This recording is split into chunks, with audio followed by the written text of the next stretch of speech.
I said, something's wrong here. Something's really wrong. Can't have happened. And we fight. We fight like hell. And if you don't fight like hell, you're not going to have a country anymore.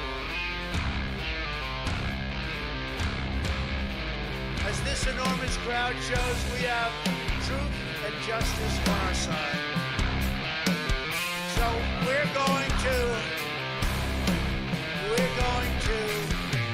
walk down Pennsylvania Avenue. I love Pennsylvania. And we're going to the Capitol.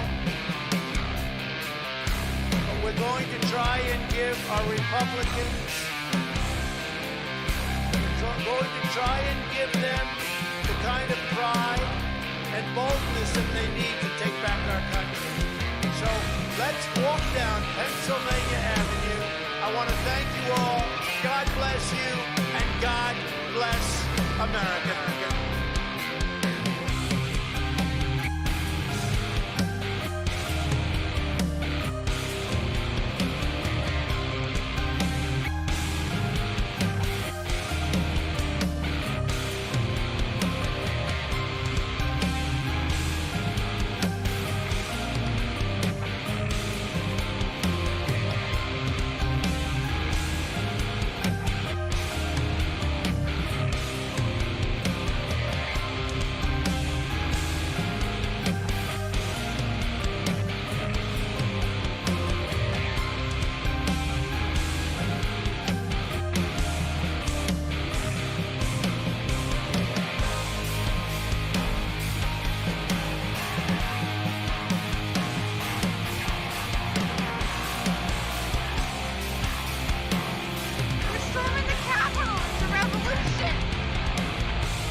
We will never give up. We will never concede.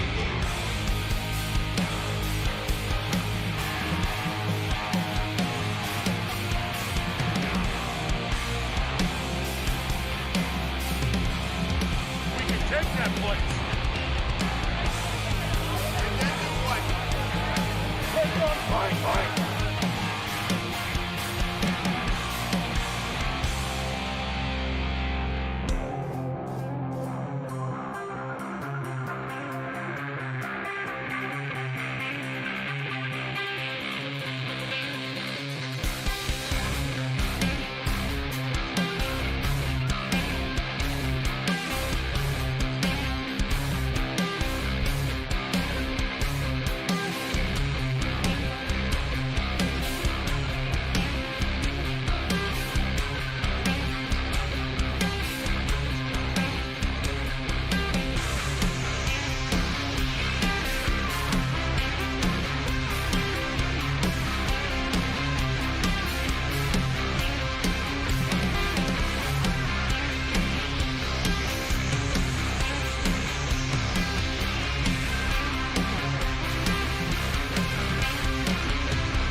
T-minus 15, 14, 13, 12, 11, 11, 11, 11,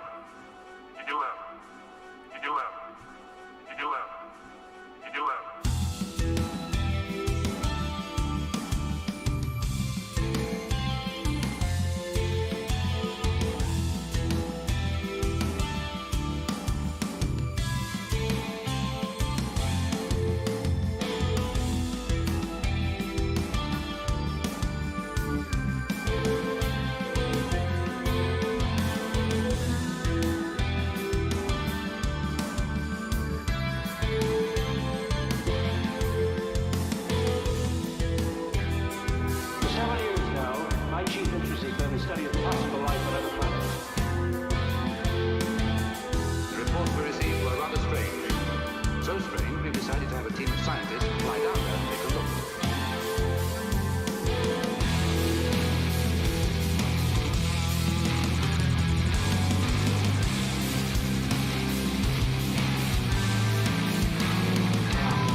I'm live. Look at me, being all live. An hour earlier than usual. Today is a gig day for me, so it's particularly, a lot of the time gig day doesn't really mean a whole lot, but in this particular case, it's kind of a bigger deal gig. So my buddy Tyson from ConcertWorks is putting on a series of show along with Factor, which is essentially a partially private, partially public grant funding organization for the arts. And so this is actually pretty cool that we get to play a Factor show. and they're going to be apparently filming it. I don't know any of the details, but it means that we have to be there early, and my drummer's going to come by even before then, so he can do all the moon gels and things on his drums. So if I'm gonna have like any time to myself today, I had to bump it up a little bit, but that's okay. I'm sure that my regular millions and millions of viewers will all make the leap to this time. Also, apparently, I clicked a thing and I got a Twitter, and I think I'm on like streaming on Twitter now, which I don't think is a thing that anyone does, so it's probably stupid, but I don't see it in my chat thing, so if you're watching on Twitter, but come to Twitch, come to YouTube. Both of those I will see this on, and probably, if this is the case, I probably won't do this to Twitter anymore. I'll just like throw up a link when I go live. Who knows? I am huge on Twitter, and by huge I mean I've had a Twitter account for like 2 weeks, and I'm starting to figure out that, you know, what Twitter is and what it do. Yeah. It's a beautiful, beautiful, bright, shiny day out there. So naturally, I'm inside all day doing stupid nerd stuff. But that's okay. I like me. I'm comfortable with me. Alright. So yeah, tonight's gig is going to be super fun. This is my band Bodies of Everest. If you were watching the intro stuff, I had the 2 videos by us, actually. We just this week released the video for 11sies, which was the last one, and I'm super happy with it. It's kind of a funny. Sorry, I just pushed a button on my microphone to make it a little bit better. It's kind of a funny deal. We wrote a song. The whole concept of the song was to write a cool groove in 11/8 time, and make it so that you, as the listener, are not thinking about the fact that this is a cool groove in 11/8 time. Sorry, allergies are flaring up, which always happens with the up and down of the weather, because why wouldn't it? So I'm gonna probably have to do that a bunch during the stream. Sorry about your luck. You have to watch me deal with the fact that I'm gross. Anyways, the video, the song came together. And it was like a nightmare for me, because as a bass player, like, I'm learning.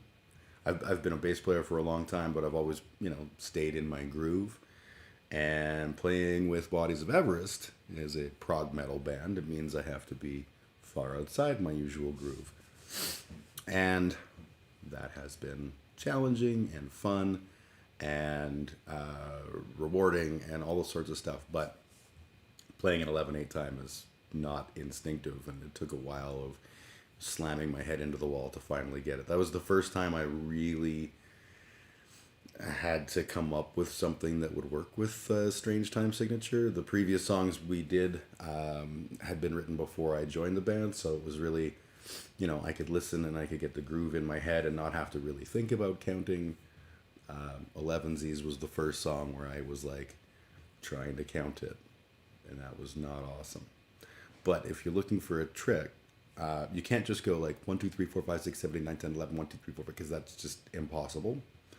So what you can do is use words in your head. I did something different. I broke it into 3s and 2, 3 3s and a 2. So 1, 2, 3, 1, 2, 3, 1, 2, 3, 1, 2, 1, 2, 3, 1, 2, 3, 1, 2, 3, 1, 2. But you can also go, Jeffrey Epstein didn't kill himself. No, that's 9. Sorry. I don't know. You always find a way to bring Jeffrey Epstein into it, because why wouldn't you? Anyways, I see we got a couple people watching. Hope you're having a fine time and a good day and all that kind of stuff. I'm having a pretty decent day. It started a little bit scary. One of the other bands that I jam in, we jammed on Tuesday, and the day of the jam, the guitarist was like, "Hey, listen, my wife's feeling a little bit low. I took a COVID test. I'm fine. Do we still want to jam? We're like, yeah, okay, sure, why not? And then this morning, as I right after I finished, yay, super excited about tonight's gig. I see a post that says, for a message from him that says, listen, guys, I just tested positive for COVID. I was asymptomatic. We both tested negative on the day, but you should get tested and stuff. And so I did, and it was negative. So I'm quite content, and I'm fairly confident that all is well with the world. But these are things you have to really consider when especially, like, obviously I wouldn't want to be a plague monkey, but in my band the drummer is immunocompromised, so I definitely wouldn't want to be going to playing shows and accidentally making him sick. That would be shitty. So suffice to say, my morning was a little bit and when I was waiting the 15 minutes for the test, I messaged my band, and I was coming up with alternatives because this is a big show for us. And I was like, all of my bass lines are recorded, and we play on stage to a metronome. So maybe we can just throw them in the sampler and do that. But it turns out I don't have to worry about it. I'm very happy about this. I'm still gonna wear a mask and be a decent human and all that kind of stuff. But 'twas a way to start your day. That's a fresh cup of coffee for you. All right. So what do I want to talk about today? Well, I think first I'm going to talk about a really weird conversation. And I see I've got a couple people in the Twitch chat. Caxipso6, I think. Hello, welcome. And Nintendo Switch XL, which I feel like may not be the person's name, but I'm not sure. And Roxezi. So welcome, Bienvenue. And hopefully you guys are enjoying. And I got a Rob Dunlop. Where the hell is my other chat window? Fuck. Bleed on the crowd like Iggy Pop. Yes, absolutely. Those were strange days back in the day when you could just drool your bodily fluids all over the crowd. Rob, it's good to see you, my friend. A long time. I hope you're doing well. And are you playing music these days? I know you're setting up online stores and stuff because I stalk you on the Facebooks. But yeah, I'd love to know where you're at with the music world. Anyways, so we're gonna have a weird conversation to start with because I had to have a really strange conversation and it led to another strange conversation, and you're just gonna have to get that strange conversation. So as many have been made aware, the regular viewers on the fantastic Big Ugly Jim TV show that we're in right now, my eldest child is a trans man. Don't know why my brain had a hard time with that. This is not the first time I've had to talk about it. And has been having trouble finding reasonable medical care. So I had put a thread up on Facebook and was like, hey, I have a lot of people I know that are trans people, or similar sorts of scenarios. Does anyone know of a decent OBGYN and medical doctor, because my kiddo is having trouble getting appropriate referrals? And the doctors are so fun. As a dude, I never experienced this because doctors, I went to get a vasectomy and the doctor's like, cool, buddy, you want to get two? A woman wants to get a tubal, and they're like, what about potential future spouses? Do you own your vagina? No music just yet, but it's still on the table soon. Well, let me know, brother, because you are a hell of a front man, and I'm always stoked to see you play. So anyways, I made this thread on Facebook and got a bunch of really fantastic responses from people who are sort of in the know on these sorts of topics for the Calgary area, which was super helpful. And then last night, I was over at a friend's house, and my phone rings. No one ever calls me. That's weird. And I'm like, okay. And I look, and it's like a Facebook Messenger call. And I'm like, okay. And it's from a friend of mine who I haven't talked to too terribly much. We're not like super tight homies or anything, but we're friends. I got nothing bad to say. And so I'm like, hello. And then they insisted on video calling, and then I realized how drunk they were. And they wanted to have a conversation about trans peoples and how they just didn't understand. And very quickly I recognized that this is a drunk person having a drunk conversation. This is not going to go well. Also, I'm at a friend's house, so like maybe you don't get to just reach into my life and demand, because there was no like, hey, are you free or anything like that. It was just like, I want to understand. So that was a thing. I'm actually planning on having a conversation with said person just to sort of, give them some of the information that I have, and hopefully not bop them in the ears for being a jerk. But who knows? At the end of the day, I don't feel that this is a person with a bad heart. I just feel that this is a person who hasn't been terribly exposed to the wild world of the gender bimodal spectrum, as opposed to the bipolar idea that we were all raised with. So maybe I can help. Who knows? Anyways, the big thing is, this got me thinking about when I was a wee small Jim, still ugly, but I was little. And I had a conversation with my eldest son about this today, and we were talking about when I had the bitch tits.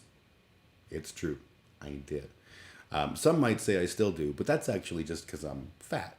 I'm not like super fat, but I'm fat. Facts are facts.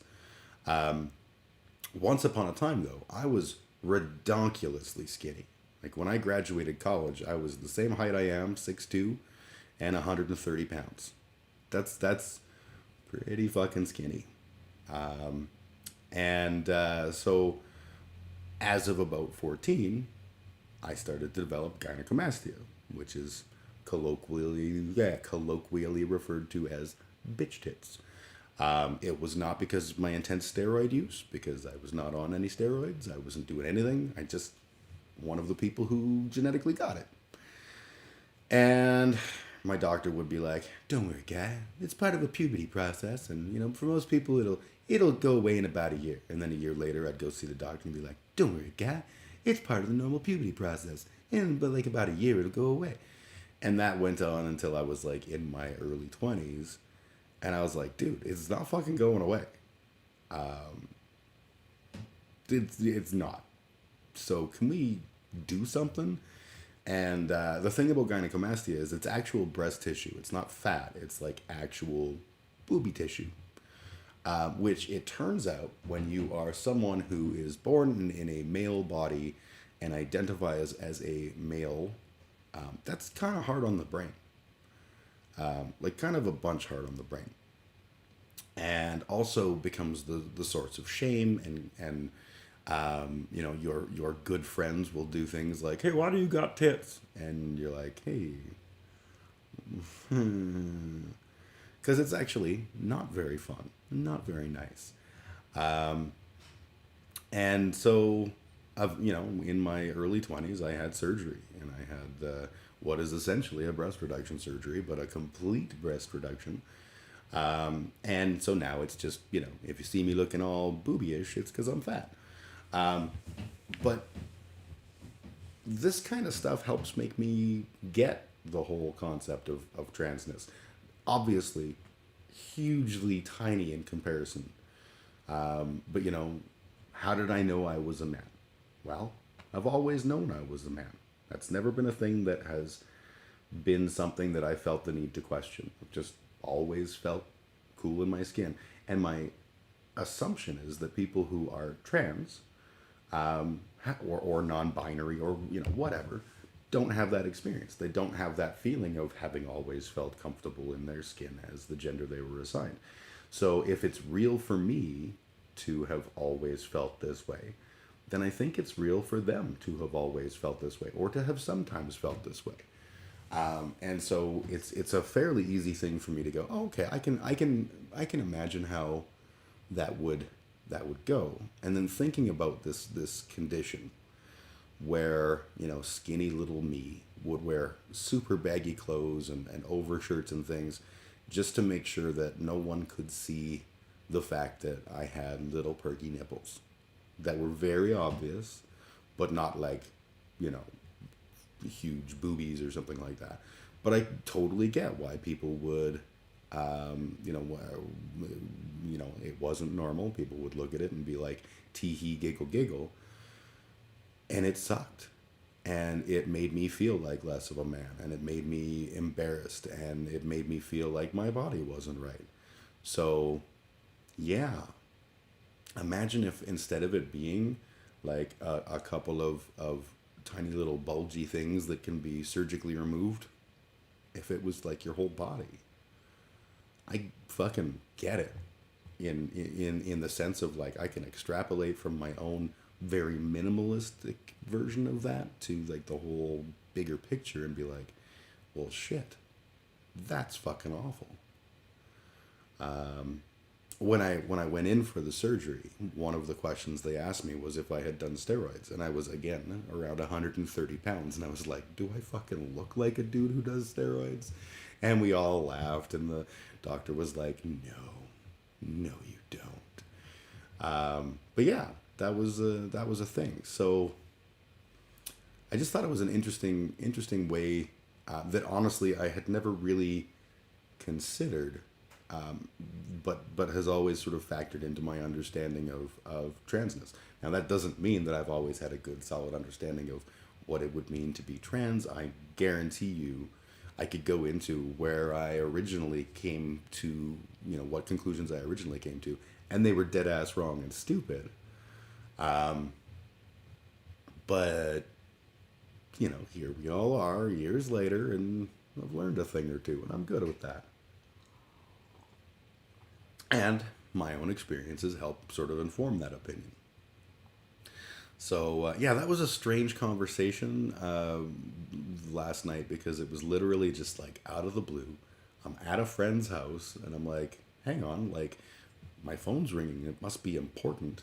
Oh my goodness, like what's going on? How can I help? And then it turns out it was just a drunk person being all, hey, I want to talk to you about things I don't understand. And I was like, now's not the time, motherfucker. Yeah, people. Some good coffee. I finally got me one of them coffee grinding things, or more accurately, I tried to buy one, and supply chain or whatever, there was none to be found. So I ended up, a friend of mine was like, here, you can borrow mine. So I ground some coffee, and it's just lovely. It's just lovely. So much better than the cheap ass garbage roast I usually drink. Good coffee. What's up? So rather than going back in and out, just be like, I actually realized I left my shoes downstairs, so I was going to grab those. fair enough. Thank you. That's how you parent real good. Just engage with your child, tell them you love them, give them nicotine. That's terrible parenting advice. What a monster I am. All right, well, I think I'll jump on to whatever it is I'm going to talk about next. You know what? Let's. I saw this video, and we're going to do a React Andy moment. It's probably not going to be terribly long, but I think it sums up with the statement: the right can have fucking Bill Maher. They can fucking have him. I saw this and I had to share it with you because shared misery, that's some good misery. Where am I going here? Okay, so this is actually, hey. This is actually from Prager University. And the fact that Bill Maher is making PragerU videos just says it all. But let's have a little moment of enjoying some Bill Maher. And finally, new rule, it's depressing enough having just had a birthday and being 66. Please don't ask me to start doing grown-up things like run for president. Yeah, that's probably A few weeks ago, Fox News' Dana Perino, a former Bush press secretary, suggested that the Democrats should recruit me to run for president, which is kind of special because it means that in the space of 20 years, Bush press secretaries have gone from telling me I need to watch what I say. They need to watch what they say, watch what they do, and this is not a time for remarks like that. There never is.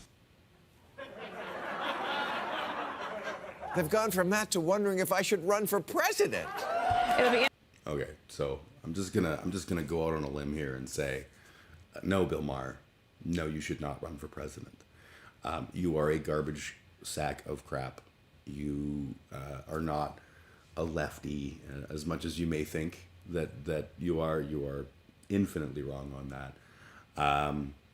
And no, we don't need more people like you. You're just like a centrist Donald Trump. And that's the last thing anyone in the world needs. Not only that, but you are such a wide open mark for praise. Anytime anyone is nice to you, you're like, yay, me, I love people who are nice to me. Which I thought you would grow out of eventually, but clearly here we are. And that's no, you are bad. You are bad for president. Interesting to see if Bill Maher is recruited to run for the presidency. Now, some people... And for the record, that's fucking Fox News, right? Like, no. People think this means I've changed. I assure you, I have not. I am still the same unmarried, childless, pot-smoking libertine I always was. Oh, this isn't the PragerU one. I don't know what the hell happened with my link, but something went on there. Hang on, I wanted to watch the PragerU one. I have many flaws. Did I somehow... It's not me there we who's go. changed. Here we are. It's the left. It's not me that's who is now changed. made up of a small... It's not me that's changed. It's the left. The left has changed and made me sad. Small contingent who've gone mental, and a large contingent who refuse to call them out for it. But I will. That's why I'm a hero at Fox these days. Do you think that makes you like a leftist? Do you think that the fact that you described yourself as a hero at Fox is like not very telling about where you're at? Because I feel like it is, Bill.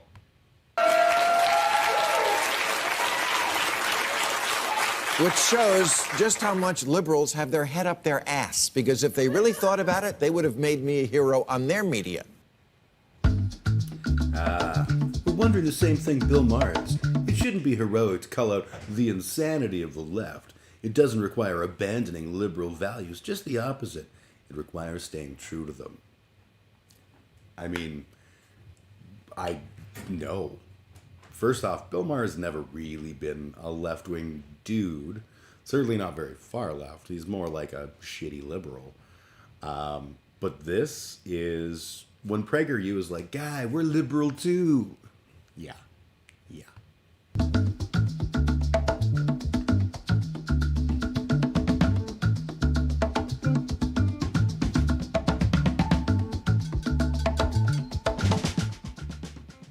It's not my fault that the party of FDR and JFK is turning into the party of LOL and WTF. Oh my God! It's Bill Maher's anti-SJW arc. Members of Congress tweeting things like cancel rent, cancel mortgage, and no more policing or incarceration, declaring that capitalism is slavery, canceling Lincoln and Dr. Seuss, teaching children they're oppressors and math is racist. Like, dude, do you really think that Lincoln has been canceled? Do you really think that Dr. Seuss has been canceled? Raising complaints about Abraham Lincoln's very whitewashed history, it's probably okay.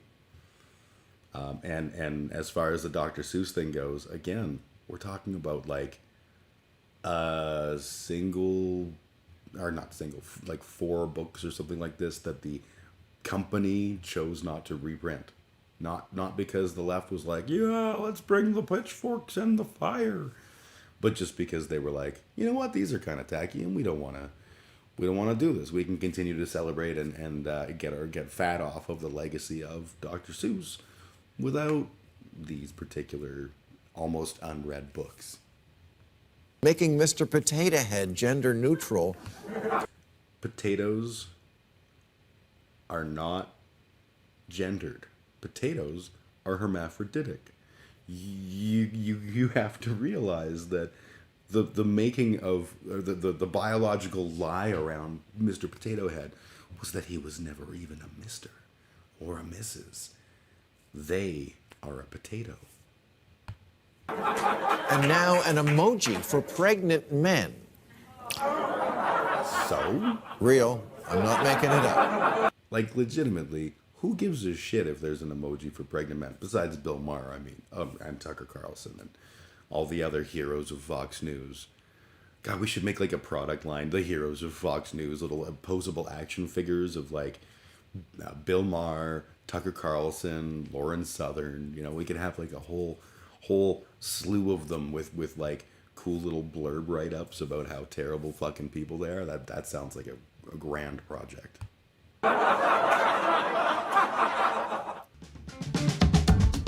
Dave Rubin is another liberal who saw the left drifting away from liberalism. Do you believe in free speech? Oh. Do you believe that people should be judged by their Gross. character, not their skin color? Do you believe in freedom of religion? If you believe these things, you're probably not a progressive. You might think you... This is the whole, oh, don't you know that the lefties are the real racists because they think that the most important thing is your skin color, because they think that, like, if you're black, you should have better jobs. And if you're white, you should be punished for your whiteness. That's what liberals say. Is that what liberals say, Dave? Or are you just shilling? You're a progressive. I used to think I was.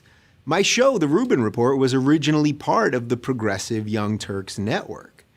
Progressives struck me as liberals, but louder. Progressives were the nice guys. They looked out for the little guy. They cared about women and minorities. They embraced change. In short, who wouldn't want to be a progressive? Well, you, Dave, you don't want to be a progressive because all of those things are true, and you're pretending like you're somehow like you were one of them, but then you saw through the evil sickness of their twisted ideology. But over the last couple of years, the meaning of the word progressive has changed. Ooh. Progressives used to say, I may disagree with what you say, but I'll fight to the death for your right to say it. No, that's liberals. That's actually Voltaire, but it's very liberal. When we look at things, you know, what do progressives say? They talk a lot about things like the tolerance paradox, which is essentially, you know, if you follow this mantra to the letter and you say, you know what, everyone gets unfettered free speech forever, then by being infinitely tolerant, you eventually allow for the intolerance to overtake, and all of a sudden you lose your freedom of speech. Not anymore. Not anymore. Banning speakers whose opinions you don't agree with from college campuses. Again, speakers aren't banned from college campuses. Oftentimes what happens is speakers, some conservative student group will go like, yeah, we've got Milo Yiannopoulos coming to talk. And other students will be like, fuck that, we're going to make a lot of noise. And in some cases, yes, absolutely, the college has rescinded the offer to come speak. But it's, you know, it's not that they're banned from speaking on college campuses. In fact, they generally do speak on college campuses. Individual moments where a school has said, you know what, we're just not going down this rabbit hole. And you know what? Okay, that's life. You're not owed a platform. It's not deplatforming you to say you can't use this platform. It's deplatforming you to say you are not allowed access to university students or to even to universities in general. Absolutely. And in some cases, that might be for the better good. For example, I would hope that Nick Fuentes is banned from speaking at universities. I don't imagine we live in that world, but that would be a good thing because he is a white supremacist. Little jerk. That's not progressive. That's not progressive. Prohibiting any words not approved of as politically correct. That's not progressive. Putting trigger warnings on books, movies, music, anything that might offend people, that's not progressive either.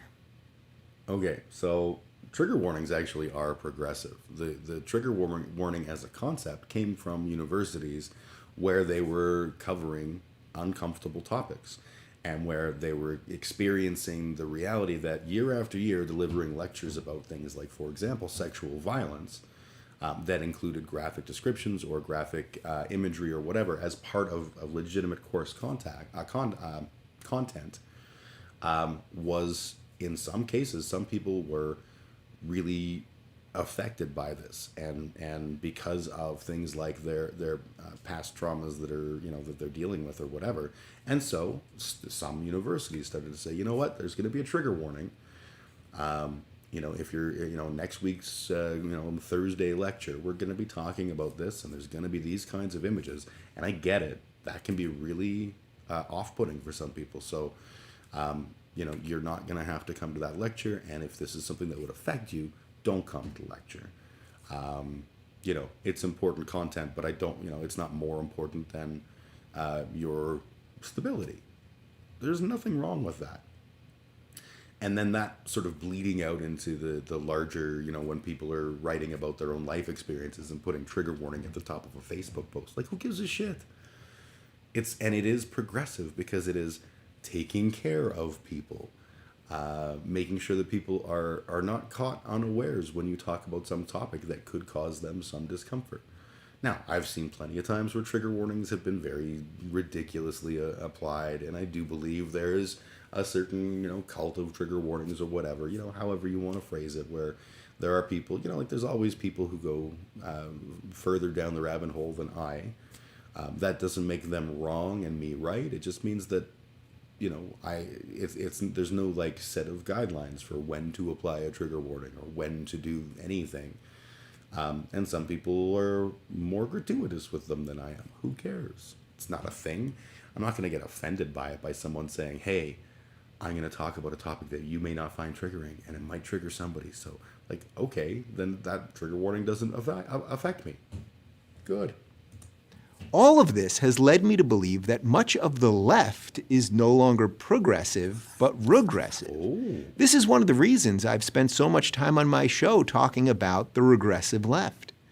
This regressive ideology doesn't judge people as individuals, but as a collective. If you're black or female or Muslim or Hispanic or member of any other minority group, you're judged differently than the most evil of all things, a white Christian male. Ooh, yeah, Dave, you're really right. Super 100% correct on this one. And I'll tell you an example.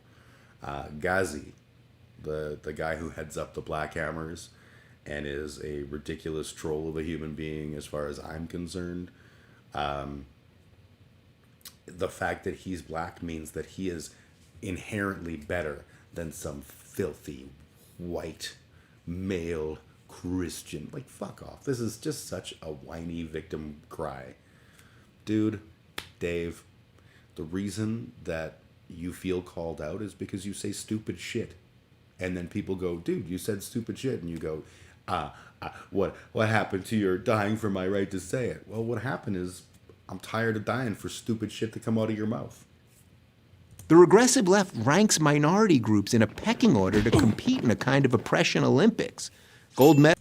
Says the guy whining about how the white male is the worst, saddest boy. Medal goes to the most offended. Martin Luther King Jr.'s dream that his children would be judged by their character and not their skin color was a liberal idea, but these days it's not a progressive ideal. And what about religious freedom? The idea. Such a load of shit. Let me just quickly, as a white person, let me tell y'all what Martin Luther. I'm just kidding. I'm not going to do that. What the fuck do I know? But I will tell you this: Martin Luther King, the whitewashing of Martin Luther King, and the liberalization of Martin Luther King is a disgusting thing that, history is written by the victors. Well, white folks are doing that right now. We're you see quotes from Martin Luther King on all kinds of right-wing talking point bullshit. And it's because it's meant to appeal to liberals. It's meant to be like, to those liberals who are like, I will die for your right to say it. You go, look, man, Martin Luther King, he was just like us here at Fox News. And then liberals go, yeah, he really was. Because the 3 words that you included there, like, they actually fit really nicely into this context without, understanding the overall context of what he was saying or what his life was or what he was talking about. Yes, you are right. Fox News, you are so right. That no one else can tell you what you have to believe. Surely progressives still support that basic right. Well, not so much. Ooh. I'm a married gay man, so you might think that I appreciate the government forcing a Christian baker or photographer or florist to act against their religion in order to cater, photograph, or decorate my wedding. But you'd be wrong. A government that can force Christians to violate their conscience can force me to violate mine. If a baker... And this is like such a fucking shit lib take. I remember when I was a kid, David Duke was running for governor of Cousin Fuckville, wherever the hell he was governor. And he was on the Donahue show. And I, a young vitriolic kid, was homesick from school that day and said something to the effect of like, he shouldn't be allowed to run. And my dad said, oh son, if he's not allowed to run because of, his beliefs, then what about other people's beliefs? And as a young kid, I was like, ooh, I never thought of that. And now that I'm a grown-up, I'm like, wait a second, that's fucking stupid. Like if Jeffrey Dahmer was like, I'm going to run for president and my candidacy will be based around the fact that I want to eat every American. Obviously not going to get a giant wave of support. There won't be a big, huge push for the creepy white dude eating us party. But I would have no problem if his content was such that he was like dangerous. Yeah, I'd have no problem not allowing him to run. What Ruben's talking about here is this idea that the poor embattled Christian must be forced by the government to violate their beliefs. You know what? The Bible is a piece of shit book. I'm just going to say it. A lot of terrible, terrible shit in that Bible. I get it. Some people really love that. And I 100% cool. Do your thing. But also, render up to Caesar what is Caesar's. You live in a fucking society that isn't saying it's okay for you to say, fuck off, gay people. I'm not catering your wedding. I'm not taking your photos. I'm not, whatever. And as a private business, you actually do have the right to pick and choose your clients. But if you specifically say, I refuse to work with the gay queers, then you're a jerk. And your company should suffer as a direct result. I'm fine with that. I don't know what to tell you, Dave. And I'm glad that you, as a gay man, have the ability to marry. And I'm happy that you, as a gay man, have the ability to have a legal wedding ceremony that has, all of the trappings of however you want to celebrate that day. That's fucking awesome. I support that 100%. And if somebody said to you, I don't want to cater your wedding, and gave no further reason, okay, whatever. No one has to cater your wedding. But if someone said, I don't want to cater your wedding because you're a gay, queer, homo, and I think that's like the devil thing, evil, blah, then yeah, that's a shitty take and should be not necessarily like legally forced to do it, because that's not what we're talking about. But get your name fucking dragged. Absolutely. Because you're an asshole, and assholes should get dragged. Why the fuck not? Baker won't bake you a cake. Find another baker. Don't demand that the state tell him what to do with his private business. I'm pro-choice, but a government that can force a group of Catholic nuns, literally called the Little Sisters of the Poor, to violate their faith and pay for abortion-inducing birth control can force anyone to do anything. Okay. That's so not progressive. Hang on. Is that even a real thing? Hang on. Little Sisters of the Poor. Let's just quickly switch views to my Google view. And I just want to see if there's any validity to what Ruben's talking about here. So,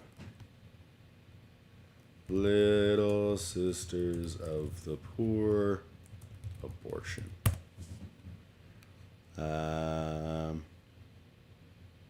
Okay. So yes, this is actually a case that went to the Supreme Court. So there is some validity to this. Requires covered employers to provide women with preventative care and screenings without any cost-sharing requirements, and relies on preventative care solutions guidelines supported by health resources, blah, blah, blah, blah, blah. So yeah, this is, sorry, that's, it escaped my brain momentarily. But yeah, this is a valid protesting comment from Ruben that the Little Sisters of the Poor were told that they had to provide, whatever services, whether it was contraception or abortion or whatever. Okay, fine. I don't give shit, number one, if that's what they were told by the government to do. And like, all right, do it. Does it violate your religion? Yes, it does. And we've talked about the story of Onan and the ridiculousness of why the Catholics and other religious Christian organizations use that story to justify no masturbating, to justify no abortions, to justify no contraception, and it's stupid. You as a church are in this weird crossover space between being a religious organization and being public service and being like 300 other things that all sort of tie together. And you're an employer, and the rules are clear for employers. So do what the fucking Bible says and follow the rules of man, because that's your fucking job here. Sisters of the Poor to violate their faith and pay for abortion-inducing birth control can force anyone to do anything. That's not progressive. That's not progressive. That's a slippery slope argument where we say, if they let two men marry, the next thing you know, they're going to allow dogs to marry churches, and they're going to force you to marry queer people, and every single home will be issued a gay. Like, dude, fuck right off. That's not regressive. That is someone saying to a regressive institution like the Catholic Church, hey, I get that you want to hold on to your little beliefs, and that's fine. But as an employer, you are bound by the laws of the country as well as your faith. And where they counter, or where they are in contradiction, sorry about your luck. The same is true for the fact that Mormons can't have plural wives in the way that they did before, and that Mormons had to accept that people of color were also human beings. Both things that happened only very recently and only because of government pressure. So I'm not a big government stan. I really don't like the idea of big government. But in cases like this, where it's like we are in a democracy, we do have a government that rules across various specters of what am I fucking trying to say? The government establishes social norms which hopefully are in line with the social norms of the people that elected that government, though clearly that's not always true. Texas and Florida. And if your church doesn't conform with those, well, sorry. So sorry. Too bad, so sad. Progressive. Today's progressivism has become a faux moral movement hurling charges of racism, bigotry, xenophobia, homophobia, Islamophobia, and a slew of other meaningless buzzwords at anyone. Let's just take a look at the list of words that Dave has described as meaningless buzzwords. Racism, bigotry, xenophobia, homophobia, Islamophobia. The only one of those that's new, I suppose one could argue homophobia was new, but Islamophobia is certainly only a fairly recent thing, at least that I've been aware of it. And I'm not talking recent like the last 6 months. I'm talking recent like the last, 15 years, maybe longer. But all of those are not empty buzzwords. Racism isn't an empty buzzword. It turns out, I don't know if you know this, Dave, but racism is a thing that has been around for a while, and some people have done some pretty bad stuff because they were racists or bigots or xenophobes or homophobes or Islamophobes. These are not just like some woke club getting together going, you know what would be really cool? Let's come up with a word for people who hate the gays and we'll use that. Like, no, fuck off. One they disagree with. The battle of ideas has been replaced by has become a faux moral movement hurling charges of racism, bigotry, xenophobia, homophobia, Islamophobia, and a slew of other meaningless buzzwords at anyone they disagree with. That is the key there. Anyone they disagree with. Here's the thing, Dave.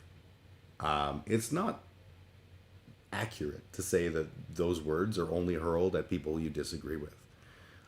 First off, the people who are saying racist, bigoted, homophobic, Islamophobic, xenophobic things, yeah, if they're doing those things, absolutely call them that. I will grant you that people tend to throw around racist in a way that I think is quite dangerous. And it's because if you look at, I did a whole video about modern day fascism. I'm trying very hard to use fascist instead of white supremacist or racist or whatever, because fascism doesn't require a racial context. Fascism requires others, people who we can view as our enemies ideologically or otherwise, who are the both strong and weak and who are terrible, and we hate them and we will do things to them. But it doesn't have to be along color lines. So when you say the Proud Boys is a white supremacist group and they go, Enrique Tarrio is our leader, sorry, liberals, they're not wrong, because they're not necessarily a white supremacist group, although I do believe they have a lot of white supremacist leanings, but they are a fascist group and should be called out for their fascism. Whether or not they have tokens in high places or whatever, they're still shitty white. I almost said white supremacists. They're still shitty fascists. So Ruben is right that, that word racist gets used a lot of the time and used in ways that it can be easily parried. And I don't think I disagree with the fact that most of the people who get called racists are racists. But it's so easy to be able to go like, yeah, you know what? I'm not a racist. I have a black friend. I'm not a racist. Here are 3 people of color who will stand up for me. I've got an Enrique Tarrio. And therefore make the argument look like it was spurious, rather than saying you are a fascist and fascism doesn't require you to be a racist. It's certainly, one flavor of fascism, but it's not the only flavor. Battle of ideas has been replaced by a battle of feelings, and outrage has replaced honesty. Diversity reigns supreme as long as it's not that pesky diversity of thought. Diversity of thought is not the same as diversity. Diversity is trying to engage with and hear voices from various aspects of the human experience, for want of a better term. Diversity of thought is perfectly acceptable too, but no one is good with that. That's just across the board. I'm a socialist. Do you think that if I went for a beer with Dave Rubin, that he would be interested and open in having a good conversation with me? I don't fucking think he would. And the farther down the far right you go, the less likely I'd be to have a good conversation, and the more likely I'd be to be in real fucking danger. And that is true also going the other direction. And that is true, period. Because especially right now, we're pretty fucking polarized. No one wants diversity of thought. We talk about it. I like the idea of diversity of thought, but I have limits. I don't want to give the same credence for bad thoughts, whether it be white supremacist garbage or fascist garbage or anti-masker, anti-vaxxer bullshit or whatever. Like, you know, there comes a point where I'm like, I want diversity of thought, but you have to think. And that's not fair. It's not fair of me to say that, but that's how I feel. This isn't the recipe for a free society. It's a recipe for authoritarianism. No, it's not. So this is the slippery slope shit again, right? If you say to Milo Yiannopoulos, I don't want you to come speak at my university, that's authoritarianism. Is it? Is that the government forcing you to not be allowed to freely gather and assemble? No. That's a university saying, we're not going to have you right this minute because it's not going to work out. So fuck your face.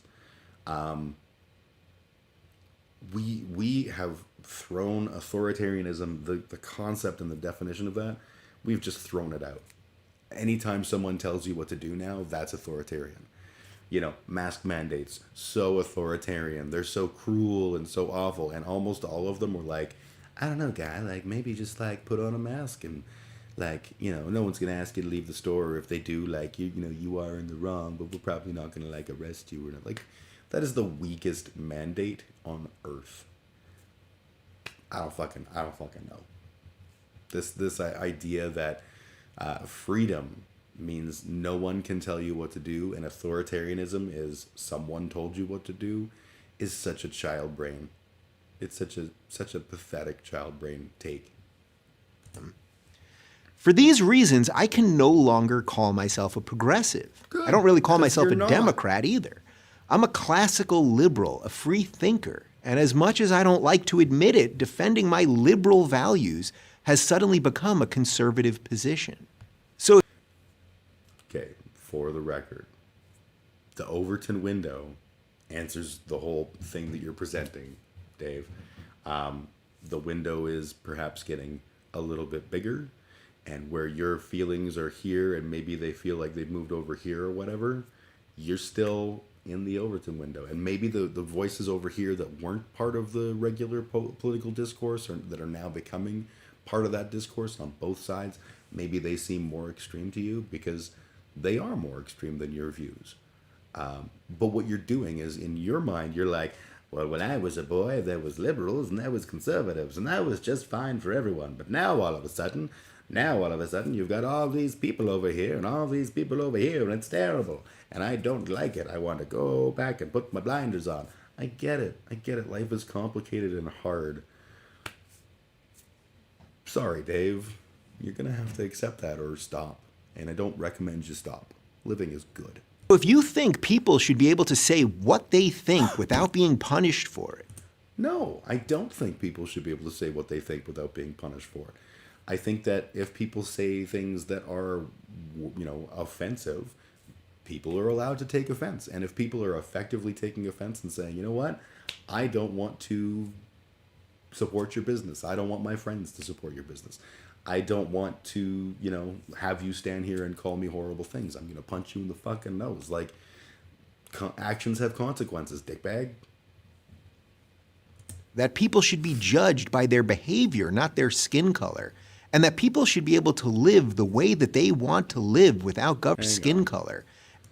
Is it interesting to anyone else that maybe I'm overthinking. My brain immediately was like, there's one white person, but that's supposed to be a white person, and I think that's supposed to be like a sort of white person. I'm overthinking this. That's me being a dork. And that people should be able to live the way that they want to live without government interference. No, you can't live the way that you want to live without government interference, because we live in a society that is a democracy, and democratic systems have checks and balances and limits put on people. That's the nature of the thing. An anarchist society would also have to have limits. They would just be imposed in different ways. So if you had like an anarchist society and you were like, oh, and over on the, we're anti-hierarchical, but over on the hill over there, we've got our friend Rick, who's assembling an army and practicing murdering us and screaming that he's going to come and kill us. Please don't, Rick. We're going to make your life miserable if you try to do that. We will even maybe fight back. Like, there's always conflicting interests, and the system we live in right now is a democracy. I would rather we lived in a different thing, but we don't. And that democracy means that there is going to be times where the government says you have to put a seatbelt on, you have to wear a mask, you can't buy a gun if you're in the middle of a psychotic episode, and also maybe you can have an abortion. Then there's not much left on the left for you. I'll keep trying to explain that to progressives until I'm totally left out. I'm Dave Rubin of The Rubin Report for Prager University. I want the next evolution of Dave Rubin is that this button and this button gets cinched up, and then there's a little bow tie, because he's doing that thing. This is the thing that I don't understand how he doesn't get that he's doing it. My dad told me when I was a young fella that when you're a young fella, you're probably gonna be fairly liberal, fairly left-leaning in some description or another. And that as you get a little bit older, you start to become more conservative. And then as you become even older, you become more and more conservative. And this is just the way the world is.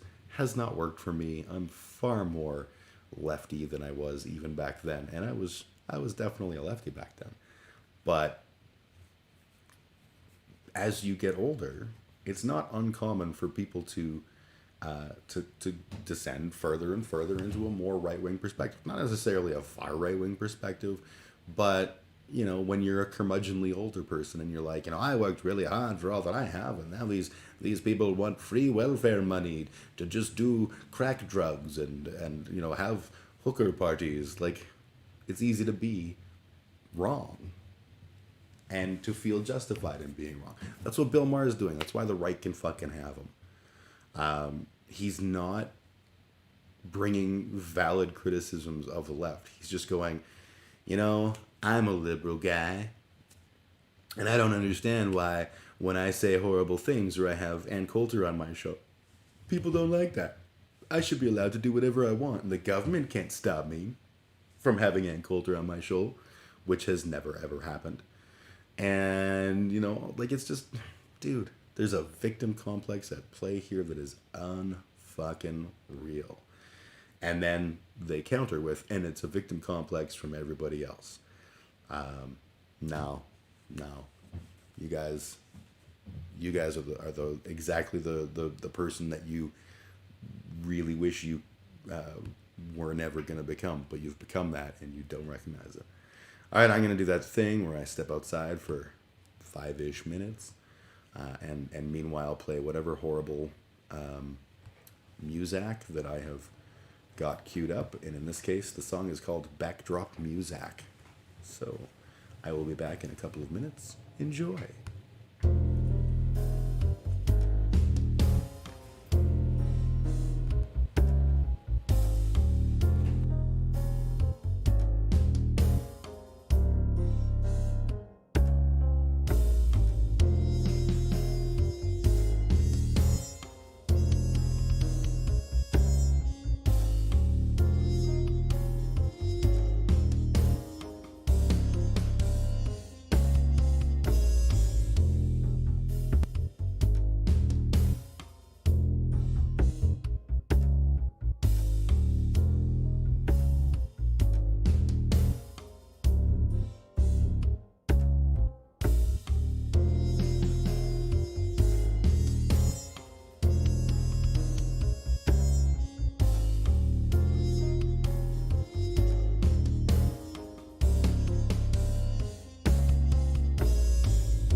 thing off my face, and then stop the music, and I'm back.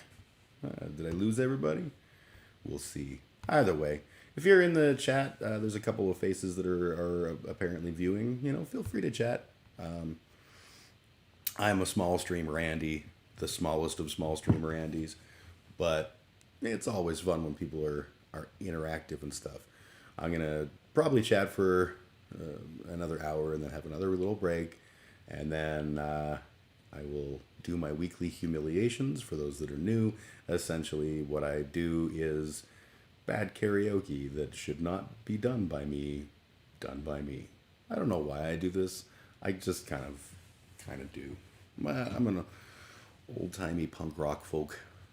I think that's probably more of an answer to any of it than anything else, and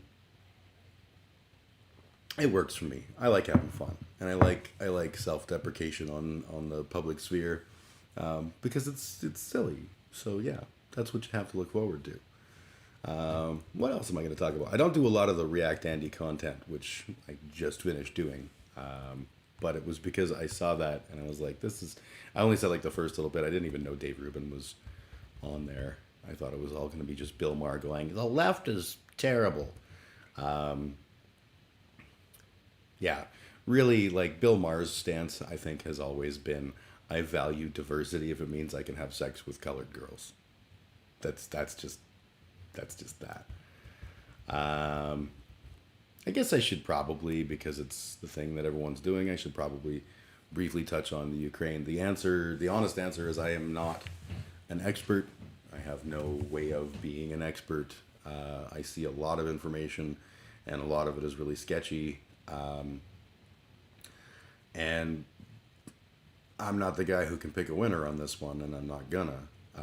What I will say is from my personal morality, I think imperialism is bad. So what Russia's doing is imperialism. Forget about all that, like, shooting rockets at a fucking nuclear reactor. That might be a bad choice. But even if none of that was happening, they are trying to take over land. At least that's the vibe that I have. This whole denazification thing is about as genuine as when they said we're only going to be shooting military targets and then started shelling schools. So it's easy to look at individual groups within, like, for example, the Azov Battalion, and say, there's some really fucking sketchy shit there. I'm not comfortable with saying I support the Azov Battalion, because I fucking don't. They're terrible. Does that mean that the Ukraine is terrible? Probably not. I would say that from what I understand, which is limited at best, the Ukraine is a complicated place with a complicated history and a complicated relationship with Russia. And there are terrible people within the Ukraine, just as there are terrible people here. Some of them just drove near my house honking, and there's a bunch of people standing on a corner nearby waving flags. Cool. I wonder what they're there to talk about. Could it be freedom? When it comes to the whole Ukraine thing, I can easily pick sides. I can say one side is defending themselves from an empirical force that are coming in and killing them. The other side is an empirical force that are coming in and killing them. I think that's a pretty easy sell. I think I know which direction I lean.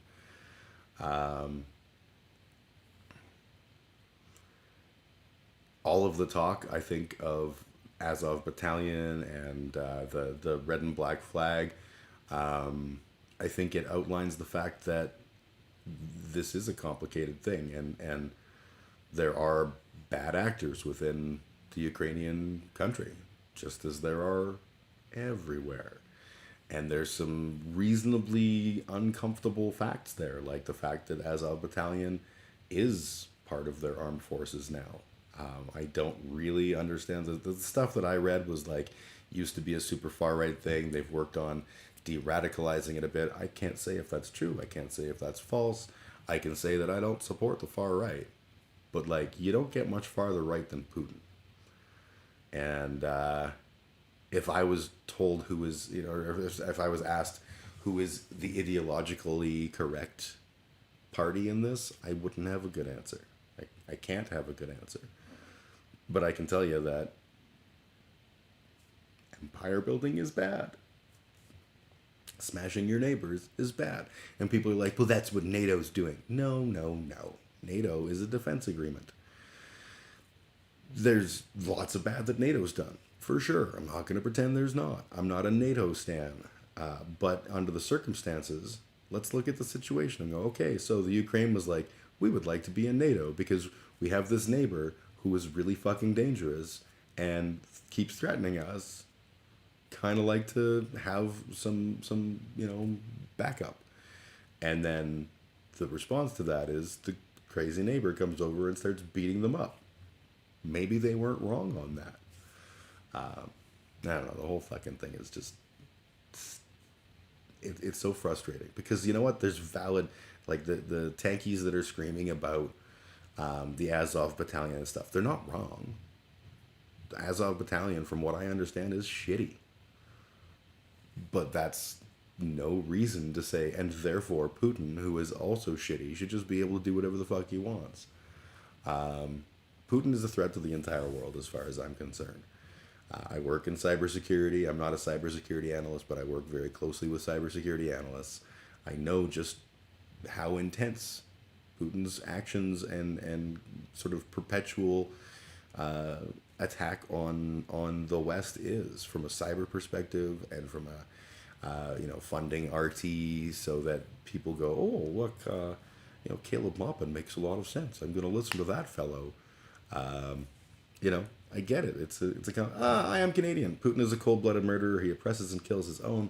He did this in Syria. He did this in Chechnya. Now he's doing it in the Ukraine. Human trafficking of refugees has started. I also heard, and again, I don't know if there's any validity to this, but I heard that the staff of that nuclear plant that they've taken over, they basically won't allow people to shift change, and so the people who are working there are going on like zero sleep and days on end of work. That's not a good look. So fuck Putin. Is the rest of the Ukraine perfect? Probably not. Probably isn't gonna be. That's life. Life is complicated, but it's pretty easy to look at the situation and go, wow, Russia is being an asshole. And I'm not okay with assholes, so I'm opposed to what they're doing. And people will scream about, yeah, but what about this and what about that and what about it? I'm not saying I tacitly agree with everything that any Ukrainian has ever done ever. I'm saying Putin is bad and should not be doing what he's doing. He needs to be taken out somehow and possibly without World War III, but not against it either at this point. I feel like this isn't going to be World War III. I think this is going to be Cold War II. I think that we're going to continue to have these border skirmishes and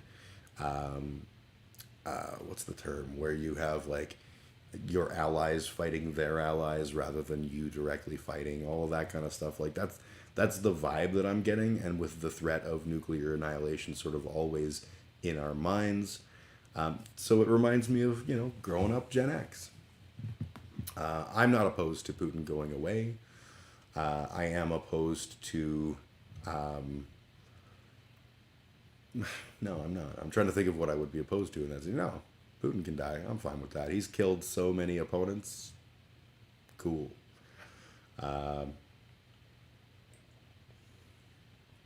Yeah.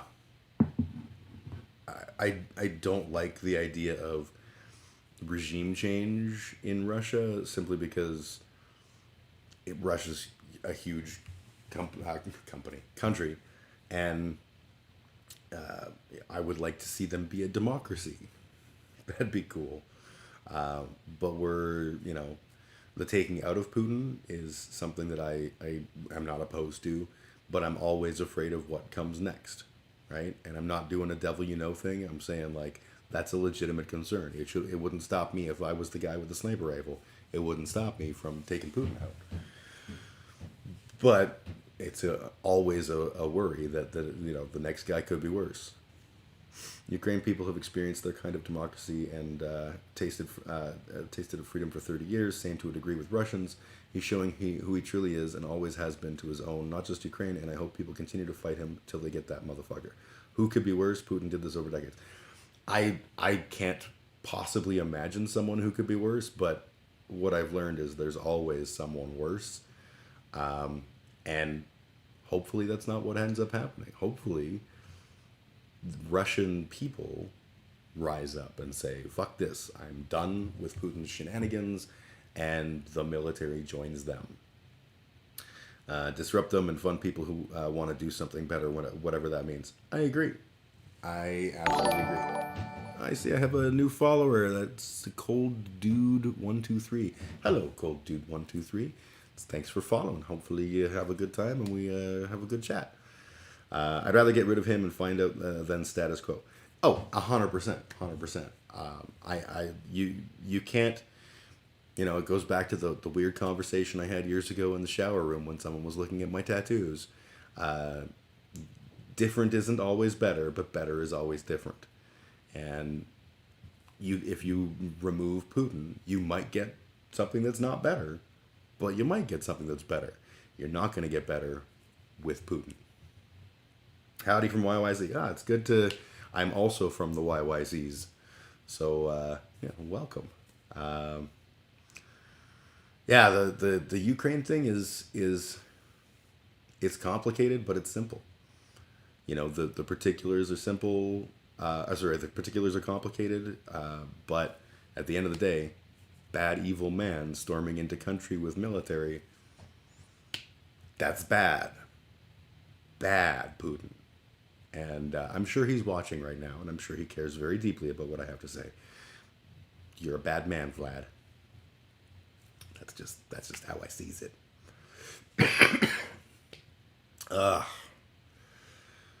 So we've talked about all kinds of weird stuff so far. We talked about my childhood gynecomastia, and we watched a Bill Maher idiocy with some React Andy moments, which again, not my typical thing, but it is what it is. I want to talk a little bit about how we fucked up the decriminalization of marijuana. So, I am in Calgary. Calgary's part of Alberta. Alberta's part of Canada. You'll know how Canadian it is because every now and then you might even hear some honks in the background as people are honking as they drive near to my house where there is people waving flags and screaming about how mandates are the worst thing that ever happened because wow.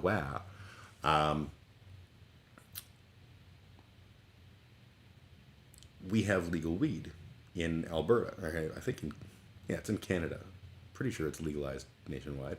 I don't smoke weed as a general thing, so I don't even really care. But it's interesting how we cocked this up. So we still have people who are in jail for selling weed. Weed has been legalized for a long time. Let's do a little browser digging on some stuff. We're just gonna do that. Let's go. Where the hell's my thing? There it is. Okay, so let's go to the Googs. It would be good if I could spell. Okay. So when was weed legalized? Oh, look at that. When was weed legalized in Canada? October 17th, 2018. So it has been 3.5 years. Like my one buddy said, they cry for freedom and Trudy is a tyrant, but would never survive or go fight in, say, the Ukraine against actual tyrannical government. Yeah, about the mass shots. Yeah, no, 100%. And you know, I've said this before and I'll say it again. Freedom is, you know, if you are honking your horn and waving a flag on a street corner, screaming about changing things the government is doing, you're probably expressing your freedom. So saying that the Trudeau is a tyrant is kind of a weak argument. Can't see sugar. It's good to see you, love. Yeah, bullies and cowards, not freedom fighters. So when you look at what the actual wording of the mandates was, it wasn't about like a tyrannical rule. It was literally about, hey, there's a pandemic. Maybe you should wear a mask sometimes. And you know, when people didn't fucking do that and our healthcare system got risked, it was like, maybe it's time for people to be told that they can't go to a bar after 10 p.m. All of those things were so super milquetoasty, and they were coercive. Like the 10 o'clock bar thing was a good example. When they lifted that for bars that would follow their exemption program, essentially what they did was they said, you can't not follow our exemption program. And then Calgary did exactly that, put a mandate in place that was like, any bar has to follow that. And so that's kind of shitty and coercive, but also not, because you didn't have to get the vaccine. You didn't have to do any of this shit. It's just like, this is fucking, there are options available to you, and if you don't like them, that's the world we live in. Like, sorry. The Chuds be too individualist and don't want to acknowledge their responsibility to the general proletariat and keeping everyone safe, to be honest. Absolutely. This is, I talk about this as a fascist movement. And I base that on the fact that the people who are organizing it tend to be fascist. I don't believe that everybody involved is fascist. I don't believe that everyone who's not vaccinated is fascist, and I don't believe that everyone who feels that a mask is an infringement on their right is a fascist. Those are general sweeping statements, but there's some fascism there in the people. We'll switch back when we get there.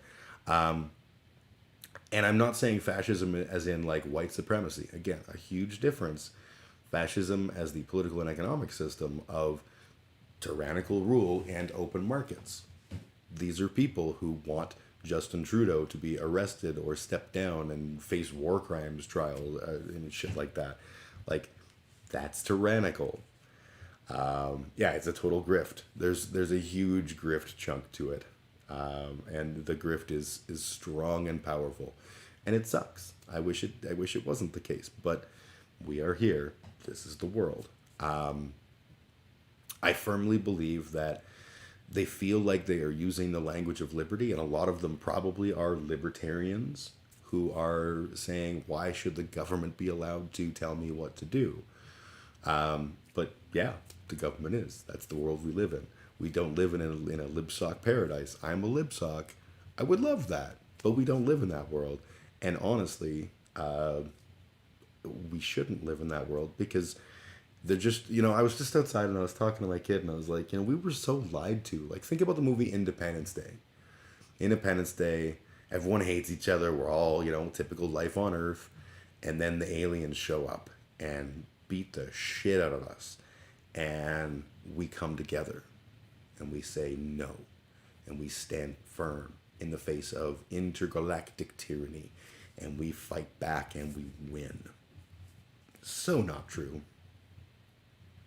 I guarantee you, if the skies suddenly had aliens show up, the convoy dudes, Putin, people like that would be like, well, this is our new world, so we may as well just run with it. And maybe if I'm nice to the alien overlords, maybe they'll, make me less a slave or whatever. I haven't left my room yet. I don't know if it's nice out. It is actually starting to get nice out. I'm pretty excited about that. Unfortunately, I got to head out. Nice chat, and if anyone wants to, feel free to follow my Instagram. Oh, WeManYYC. I'm familiar with you. Yeah, I don't think I follow you on Instagram, but I follow you on Facebook, and yeah, it's good to have you here. It's a beautiful sunny day out there. I am Canadian. You live in a different province. You can't say that.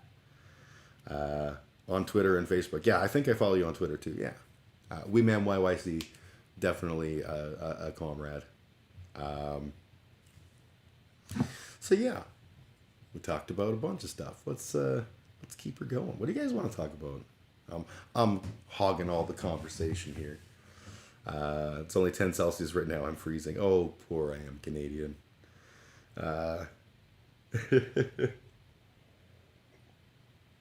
You got a potential one for me.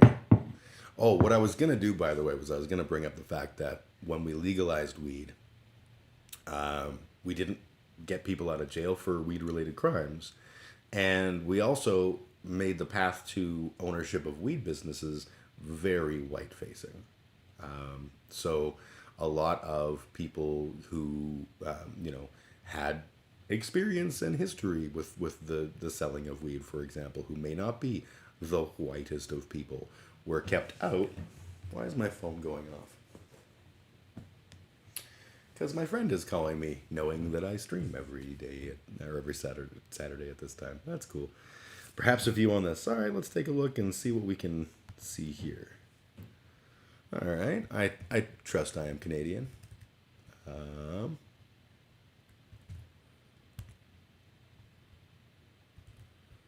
me just somehow manage to click something and get away from there. There we go. Okay, so what the hell? The sexist history of biological sex. Let's see. I'm assuming there's like a write-up here. Book report, Sexual Science, The Victorian Construct of Womanhood by Dr. Cynthia Russert, Harvard Press, 1991. Please share, tag, share. Oh, there's a bunch. Sorry, I'm not used to the browser-based stuff. Okay, so. Fuck off with the things that are popping up. Often people refuse to accept trans women as women by weaponizing the idea of biological sex. They argue that trans women are not women because they are incapable of giving birth like biological females.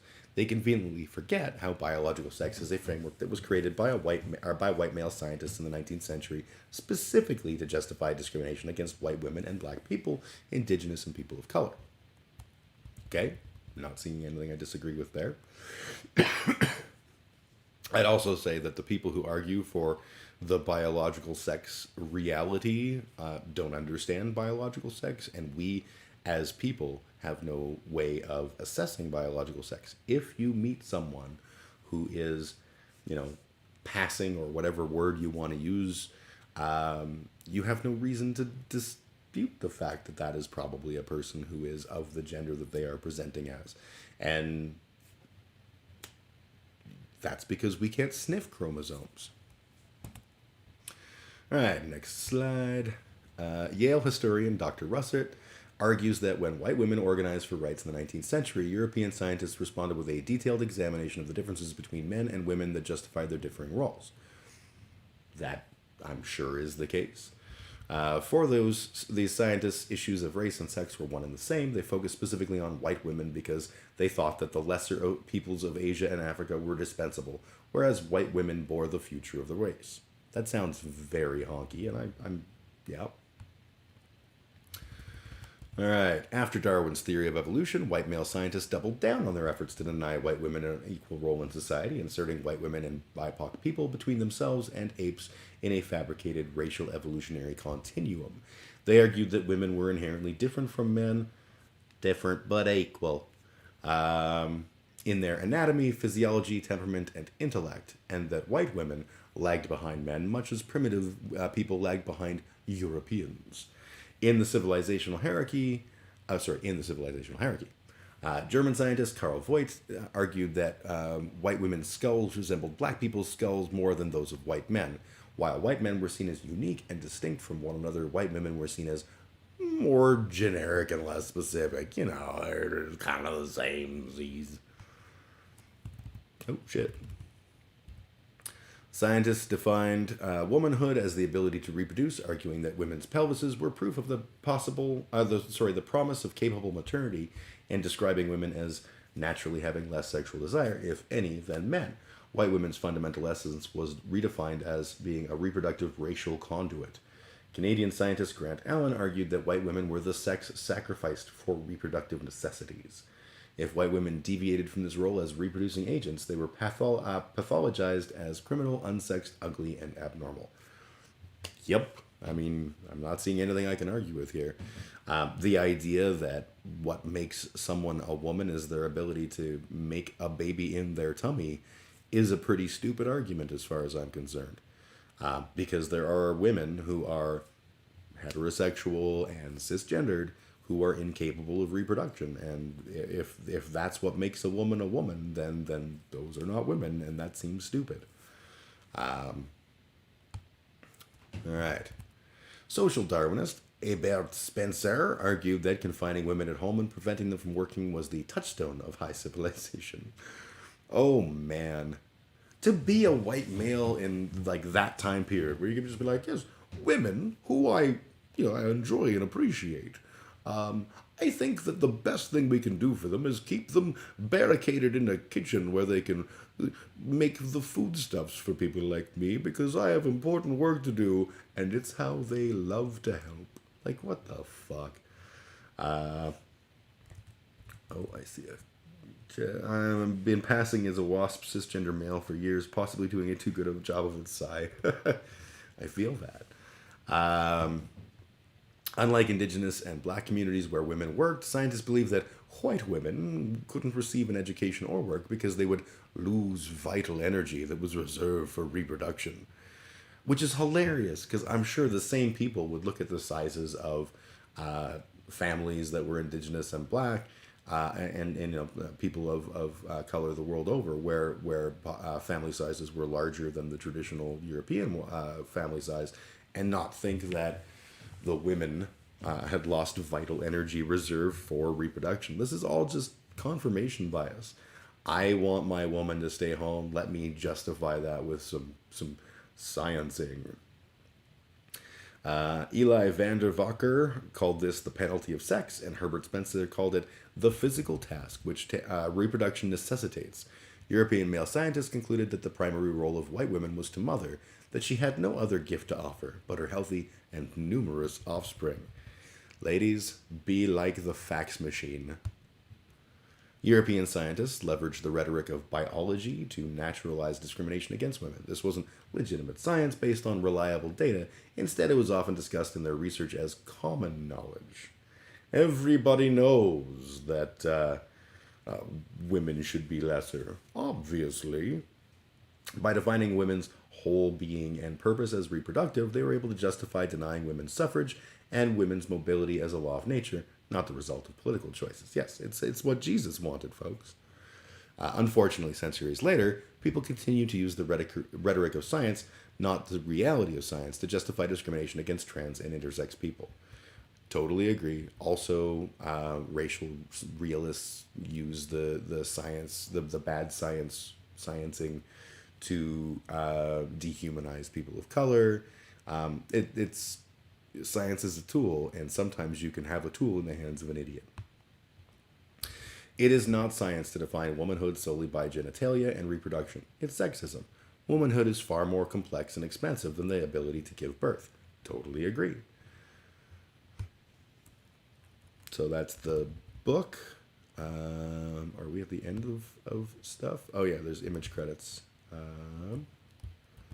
There's a lot of it. Yeah, okay, so that's the end of that.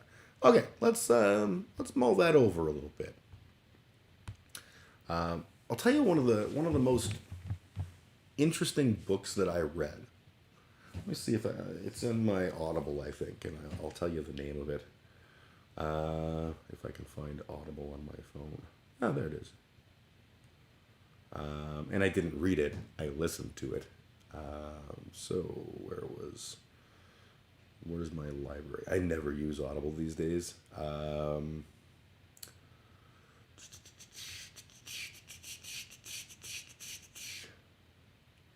Women's Anatomy of Arousal by Sherry Winston, which is narrated by Sherry Winston. It literally is a book that talks about women's anatomy from a female gynecologist. And I read it as a dude because I was like, I need to understand women's bodies because I like touching them and I like exploring them when there's consent involved. And I'd like to understand a little bit better what the fuck I'm doing, It's not a terrible idea. And it was a really good read. I enjoyed it a whole bunch. And it talked a lot about like the lost knowledge of women's physiology and sexuality and all this stuff. That they have some books that have survived from, before white doctors knew all the things. Books by midwives, books by women that were, explained the various, differences in how women's bodies work. And then we came along as white men and we're like, no, pish tosh, young lady. You can't possibly understand the body. I am a doctor and I understand these things a little better than your pretty little head. And a lot of information was lost. And that's why I actually chose that book to read, was because if I want to learn about a woman's physiology, I want to learn about it from a woman. And it was a really good book. And if you're similarly attracted to women and want to know how to do all the stuff better, understanding the mechanics of it is probably a pretty good idea. And I really enjoyed that book for that exact purpose. It's common knowledge. That's the comment that you made. I want to go back to that. Where was the common knowledge line? Yes, okay, so European scientists leveraged the rhetoric of biology to naturalize discrimination against women. It wasn't legitimate science based on reliable data. Instead, it was discussed in their research as common knowledge. So, it's so easy to accept common knowledge. Super fucking easy. Just not right. You know, common knowledge may be true, or it may be based on a lot of incorrect assertions. The Bible would have been considered common knowledge for a good chunk of human history, at least the last little, few thousand years of human history. And the rules in the Bible would be considered absolutely common knowledge. Does that make them accurate? Well, no. I would say that there's a bunch of things that are rules in the Bible that are not accurate. For example, I am a believer in things like masturbation. I'm a believer in sex that doesn't result in progeny. I'm a believer in a bunch of stuff. Those things were considered common knowledge, that it was wrong and evil and would result in your immediate death by Jesus' hand if you did these things. I don't believe that. Voltaire's Bastards. I tried really hard to read Voltaire's Bastards. When I first heard about, during my initial atheism descent into being an atheist, I heard about John Ralston Saul, and I heard about this book, Voltaire's Bastards, all about the legacy of Voltaire, and especially, I think, the line about that we saw in the PragerU video. I may not agree with your right to with what you say, but I would have a right to say it. That's Voltaire, and I really tried to read that book, and it was so fucking John Ralston Saul is a philosopher for philosophers, and I don't know, maybe I'm dumb. That's entirely possible. But reading that book was like slamming my face into a dictionary. I have a really good vocabulary and a really good working vocabulary. I know a lot of words. I got so many words, the best words. But that book was like almost unintelligible for me. It was like reading a physics text, which I suck at. Voltaire said common sense is not so common. And I 100% agree. It's dense. Yes, it's thinky. I definitely agree that common sense is not common. And I believe that a lot of what we assume is common knowledge is not, which is what leads to a lot of awkward socio-political interactions and just social interactions. Right now, for example, the anti-maskers, I feel like they are absolutely certain of the common knowledge of the things that they're standing for.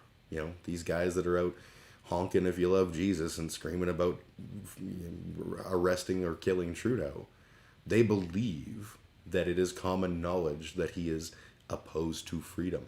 I dislike Justin Trudeau, but there's no reason to even begin to speculate that he is opposed to freedom.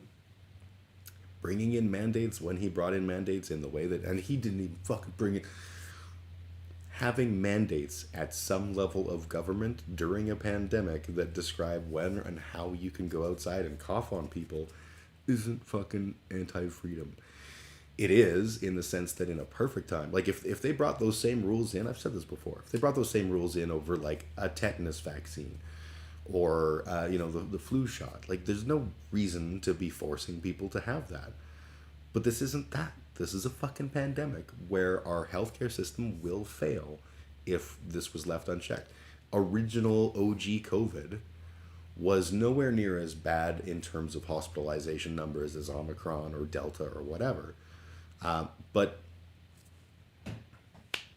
it was still bad, and we didn't know what was ahead, so we had to protect the healthcare system so that we could protect the majority of Canadians. And if that means that you can't be drinking in a bar at 2 a.m. and be unvaccinated, like, so fucking be it. These are the times where you still have that freedom. You just can't have, there's consequences for making that decision. My body, my choice. It's obvious what's wrong with you, commie. If these people stood up for abortion, I might listen to them. Re your marijuana comments earlier and how white it is implemented, and a complete segue. Thoughts on ayahuasca? Do we all need hero dose? So I'm not really a big drug dude. I do know a little bit about ayahuasca. In fact, I believe we watched. Did we watch, when I was doing the Tuesday night streaming of documentaries? Did we watch that movie my friend Charles made?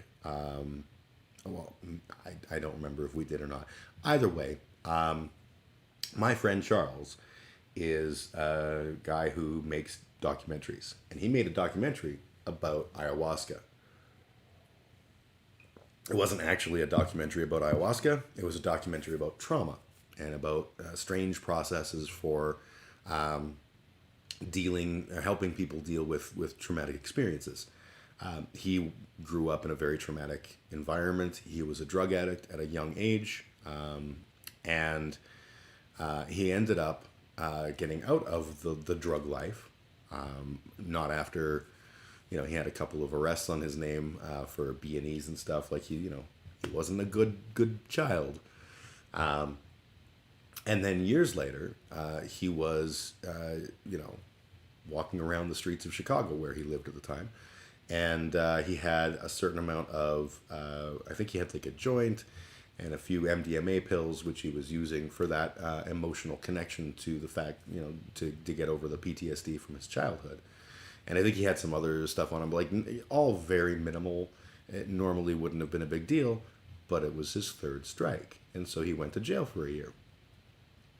That kind of shit is just like, what the fuck? Why would you send someone to jail for that?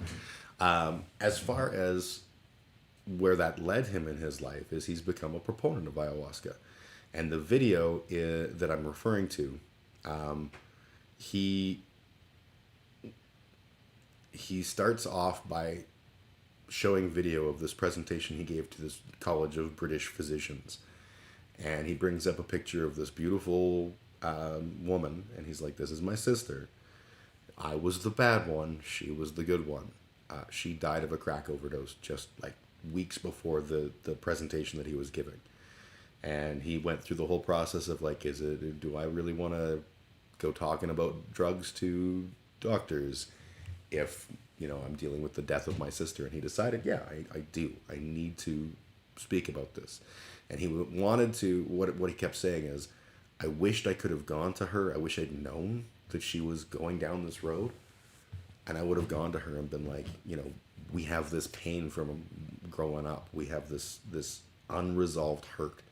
Let me show you ways to get through this. And ayahuasca is one that he absolutely believes in. Obviously, a long ramble from me to explain. But my take on ayahuasca is, I don't believe, I watched the fucking Joe Rogan DMT movie where he's like, it's the God molecule and it'll make your brain go to Venus and like you meet interdimensional warriors and like cool, whatever guy. But ayahuasca fascinates me. I would absolutely be interested in Roblox, in doing ayahuasca and experiencing that for myself. What I would love to see is, as we get rid of our oppressive, ridiculous war on drugs policies, that things like ayahuasca become more accessible to people. And that people can, get the opportunity to experiment with these things from a legitimate healing perspective and from a fuck around and find out perspective. Like, I have this is the thing. A lot of people will talk about drugs and they'll be like, yeah, you can use marijuana for pain. Some people use marijuana to get fucked right up. So what? Why do we care? Why the morality issue of somebody wants to get fucked up? I have no problem with that. And if somebody wants to take ayahuasca or anything else simply because that was fucking fun, all right. But if somebody wants to take ayahuasca or something else because they want to have this very transcendent experience that has been documented as being able to sort of help you connect with your emotions when you haven't had that connection, like, good. That's fucking awesome. I'm like down with the idea of exploring these things as medicinal. There in Calgary, there's a group that are setting up a psilocybin as a means of PTSD treatment, and fuck yeah, like I endorse all this shit. I'm not a big fan of people smoking crack, for example, but the illegalization of crack only creates problems.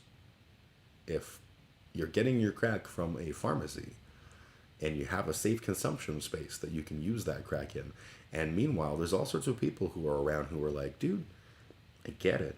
If you want out, we're here. We'll keep you safe while you're doing this, but if you want out, we got some stuff we can try here. That's way cooler than leaving that in the private sector's hands, the guy who you're buying the crack from. So yeah, I would, if it was up to me, I would legalize all drugs. I would immediately overturn any past history of drug-related charges. Even if we just look at marijuana, and so the legalization of marijuana and how a lot of people of color and poor people were kept out of the potential for owning a marijuana business or even working in that business because of past criminal records related to marijuana. Like, what the fuck? I did mushroom therapy and MDMA therapy. It works. I have a wider range of emotions now. I have no reason to dispute that, and there's a lot of science that's going into particularly MDMA, also ayahuasca, DMT, and various hallucinogenic drugs as means to sort of rebuild connections in the brain that have been lost through trauma, and emotions are a big one. I don't have a huge emotional spectrum. It's kind of a weird thing that it's like I don't understand a lot of emotions, and that's not me being like, I'm a guy, I don't feel things, I only like sex, horny, and fucking. Like literally, I don't understand them, and it freaks me out sometimes. Nothing will get me freaked out more than a partner crying during sex, because my immediate thought associates, I've learned that tears mean either hurt feelings or hurt body. And I logically understand that women can cry in a sexual moment out of just an overflowing of emotions that can be very positive, but my brain still goes, you're hurting her.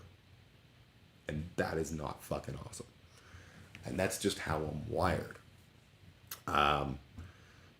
So I've often wondered about, is that something that, because I did not have a traumatic life. I'd like to pretend that I'm like, some kind of a cool badass that went through all sorts of suffering to become the heroic Wonder Man that I am. That's not true. I had a pretty easy life, and pretending otherwise is bullshit. So I don't think I have a lot of pent up trauma and stuff. I had some traumatic experiences, but for the most part, I've worked through them. But it's interesting to me, the idea that maybe there is some kind of path to better understanding of emotions, better experiencing of emotions. I couldn't bond. Important typo there. I couldn't bond with my first kid. I was diagnosed as a low-level sociopath, spent my 20s and some of my 30s doing the work. It's a very unfortunate typo. And what's strange is you're not supposed to be diagnosing people under about 25, 26. I don't know how old you were at the time. But you're not supposed to diagnose people who are under like 24, 25, 26, kind of that area, as a sociopath. There's actually two separate diagnoses. There's antisocial behavioral disorder and antisocial personality disorder. Personality disorder is the one that we think of as the sociopath. The behavioral disorder is identical, but people grow out of it. So they actually have a separate diagnosis for people who are under the sort of the closure of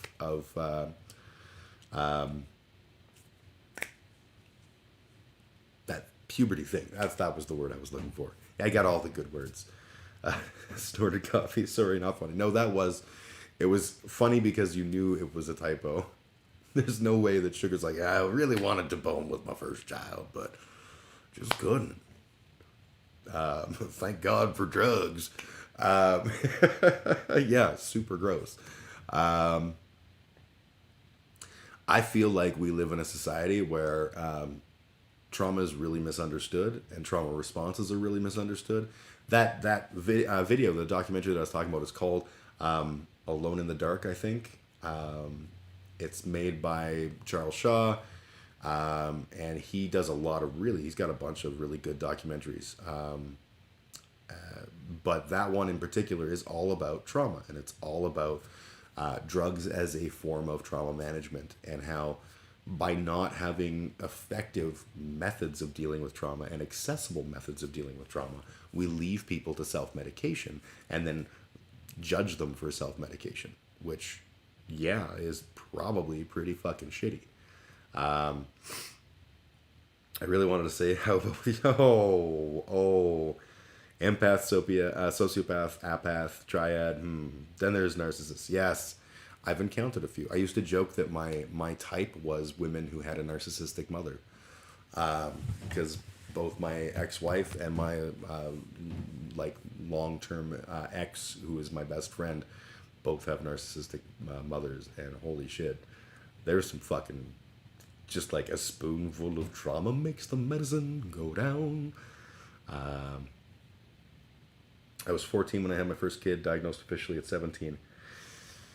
That's strange. My second child got diagnosed with the antisocial behavioral disorder as a young person, and had all of the hallmarks of potentially being a sociopath. And I believe puberty has cleared that up. Hard to say for sure because I live in a different province than them, but the behaviors and the self-destruction and the apathy towards others and the inability to recognize the humanity of others and stuff all seem to be things that are not there anymore. God. Pardon me. Oh, you'll notice my hair is awful. It's because I haven't showered yet today. I'm going to shower and style my hair for the show tonight. Good to know. Can't cope if not aware, or perhaps cope isn't the right word. Can't understand and adjust if you don't know. That was the interesting thing in going through this diagnostic process with my kid. I wanted to understand more about the science behind sociopaths and psychopaths, which is essentially the same thing, for the record, just to be clear. They just sort of all lump that under antisocial behavioral disorder, and then there's different kinds of presentations, but they're the same thing. So we use the colloquial terms psychopath and sociopath. And we think of psychopaths as like directly dangerous on an individual level, and sociopaths as more manipulative and cunning and diabolical, but they are actually the same root cause. And there's some interesting science in that area. Like, there was a guy that did a study that I really enjoyed. I actually emailed him and he sent me the whole study, because like that's how science works. And it was about looking at pairs of fraternal twins. Was it fraternal? Yeah, it must have been fraternal twins, where one of the twins was diagnosed with antisocial personality disorder, and looking at their genetic disparities, because you're obviously getting like real close when you're dealing with fraternal twins. And they found that there are certain gene markers that, in what was admittedly a small pool, because how many fraternal twins where one is a sociopath, it's kind of, you're limiting the list. There's my coat. you're limiting the list pretty substantively, and the so it's not a huge pool that he was drawing from, but there were certain genetic markers that were very overtly one twin. The for want of a better term, the good twin would have this marker and the bad twin would have that marker and stuff, and they lined up sort of across. So that's not definitive science, but it's interesting stuff. And a lot of it was around processing of emotions. And there was a really interesting study where they took people, they had two groups of people. There were regular people and there were people who were diagnosed as psychopaths or sociopaths. And they would first watch this film that was obviously like telephone company ad, long distance tearjerker kind of like overt, you will cry on command. And they would make them watch it. And of course, the regular people would watch this and they'd get all misty and they'd beautiful. And the sociopaths would be like, okay, cool, what I just watched, right on. And then they would do the same process to both groups where they would talk through what emotions, and they'd walk through the video and talk about the emotions that you should be feeling at the various times in the video. And of course, they're hooked up to fMRI, so we're seeing what parts of the brain highlight and all that kind of stuff. And so they go through the video sort of a step at a time and talk about the emotions. And then they watch it again, and the sociopaths had the same kind of emotional reactions to the content that the non-sociopaths had. Now that's interesting because what it sort of implies is like there is a trigger mechanism somewhere in the brain for emotions, and that's the piece that doesn't kick off automatically. Obviously, I'm hyper-simplifying, but if that piece doesn't kick off automatically, then you don't necessarily know to have an emotional reaction to a thing. But when they were told that this is the reaction that they should have, their physiology met that requirement. So that to me is just really fascinating shit. I still have impulse control issues. Part of my therapy was watching babies laugh. Yep. That would probably be a really effective form of therapy because of the natural. And this is because women are different than men biologic. I'm just kidding.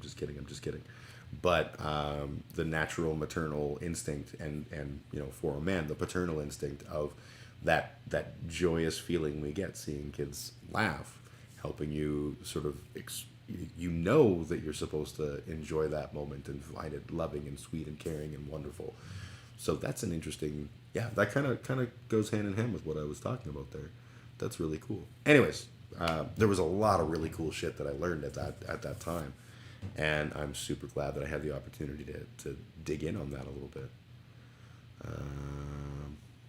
All right, I think I'm gonna take the second break. When I get back, chat, feel free to suggest any topics of conversation.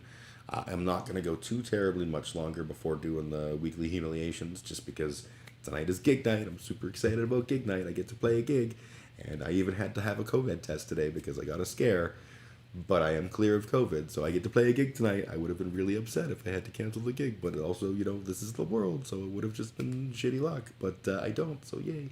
Anyways, I'm going to take a pause. You got to go? Okay, take care. I am Canadian. Always a pleasure, my friend, and I wish you well. And I will be back momentarily.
Okay, I have returned. And let me get the thing off my face. I have to actually make it disappear before I push the fade button, otherwise nothing changes. Alright, let's see what chat had to say while I was out. Nothing. Okay, well in that case, we're doing some weekly humiliations. And that will be fun for all of us. Or it won't be, and people will hate it, and I will be embarrassed and sad. We're going to start off with a classic tale of woe. This is a Rolling Stones song called Painted Black. Better. Could have been a lot better. Could have been so much better. I could have been a contender. And then the other song, what was the other song? We'll find out together. Oh, Come On Eileen. I have no idea if I can sing this. This is a female-fronted St. Ferris cover.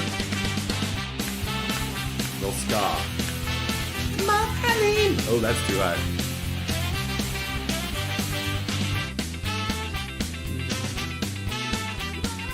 Come on, Eileen. There we go, that's better. Poor old Johnny Ray set sat up on the radio. He moved a million hearts in mono. Old mothers used to sing along. Who blame them? Fuck, I can't. You've grown, so grown. Now let's never say, well, never.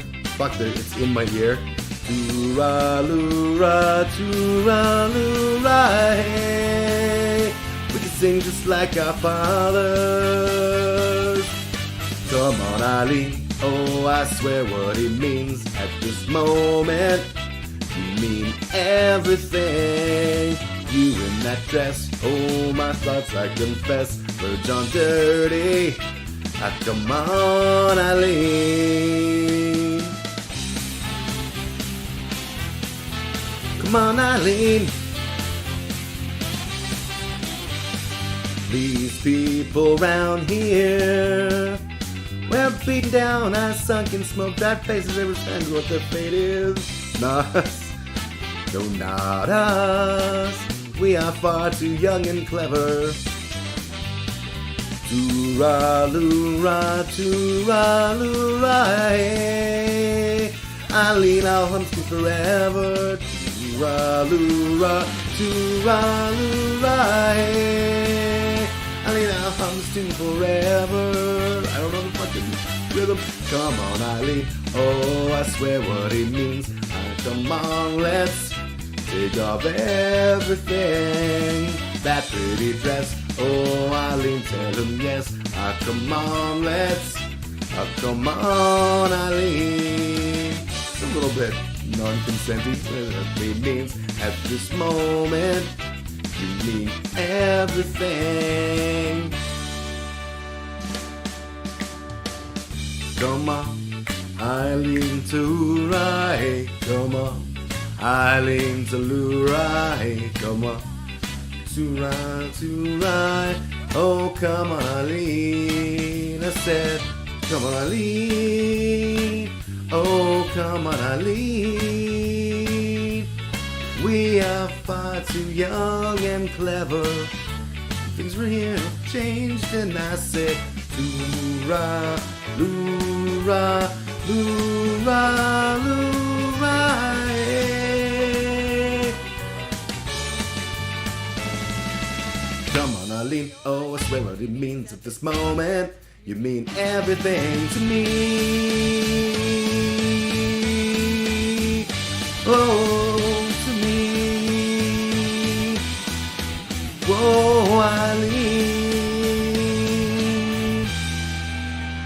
You mean everything. I think I did a horrible job with that song. NGL. Not gonna lie. Alright, let's do one more. Sugar, you got any suggestions? If you're still watching? If not, I'll just pick something stupid out of the hat. Not literally out of a hat, because I don't wear hats because I look like an idiot. I don't see your name in the thing, so I'm going to assume you're not watching. So that means it's up to me. Let's just go karaoke. Who do I feel like singing a song for?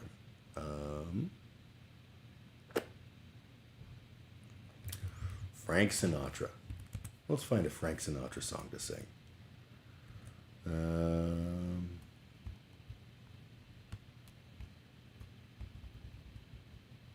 I got you under my skin once. Let's do That's Life. We'll see if I know this song at all. I probably don't. We'll find out. Oh, wait, I gotta fade over.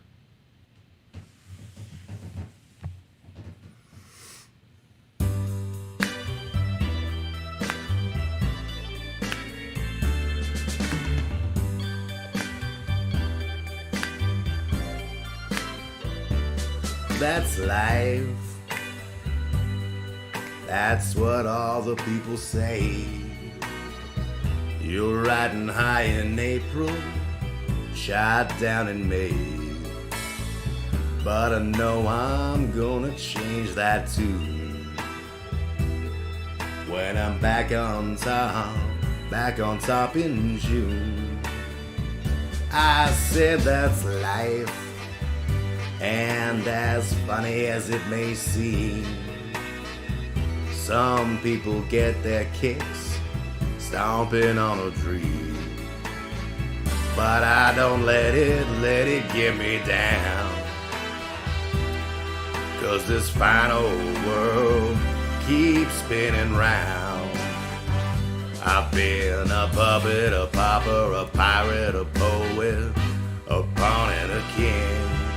Been up and down and over and out. I know one thing. Each time I find myself flat on my face, I pick myself up and get back in the race. That's life, I tell you. I can't deny it. I thought of quitting, babe, but my heart wouldn't buy it. If I didn't think it was worth one single try, I'd jump right on a big bird and I'd fly. I've been a puppet, a pauper, a pirate, a poet, a pawn and a king. Been up and down and over and now. I know one thing. Each time that I find myself laying flat on my face, I just pick myself up and get back in the race. That's life, that's life, and I can't deny it. Many times I thought of quitting, babe, or cutting out, but my heart wouldn't buy it. But if there's nothing shaking come this here July, I'm gonna roll myself up in a big ball and die.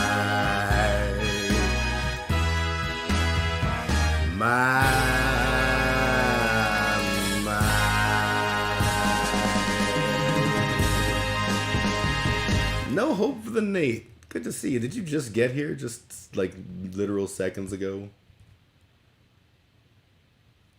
I feel like you did, and I'm literally just about to be done. I'll tell you what, I'll let you give a request for last song. I got to end early today because I got Reno's coming over to do prepping the drums with Moon Gels for the show tonight, and I need to get a little bit of a nappy nap in. But you got any suggestions for stuff I should sing? If not, I'll come up with something else. Just feel like you deserve one. Dealer's pick, whatever I want. Shit, I don't know what I want. Let's see.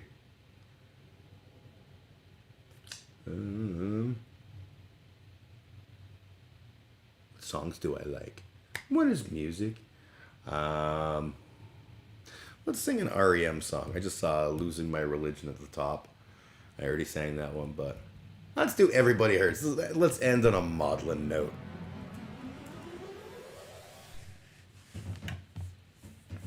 don't even remember the song very well, but I think it's pretty easy. Probably shitty range for me, but we'll figure it out. I'm probably gonna have to drop an octave. Probably a thing.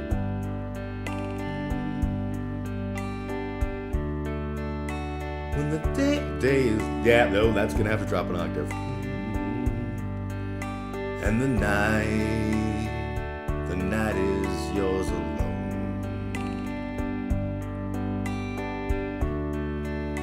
When you're sure you've had enough of this life, well, hang on. Don't let yourself go.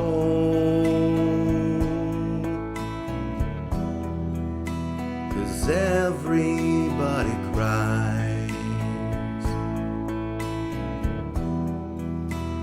and everybody hurts sometimes.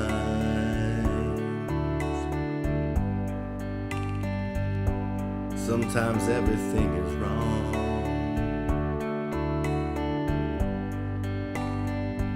Now it's time to sing along. I don't know the tune for that part at all. When your day is night alone, hold on.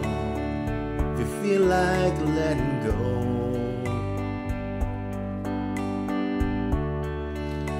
if you think you've had too much of this life, well, hang on.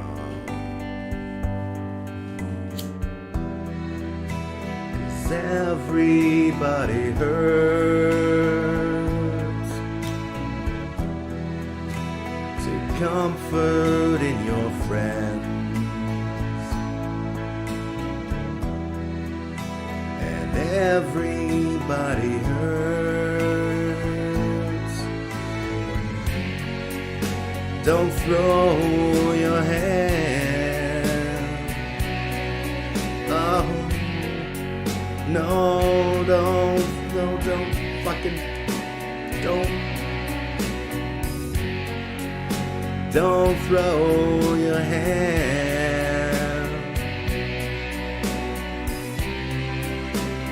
If you feel like you're alone,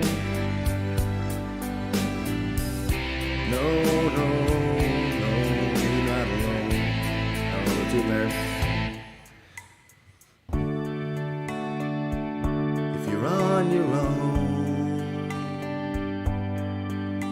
in this life, the days and nights are long. When you think you've had too much of this life to hang on.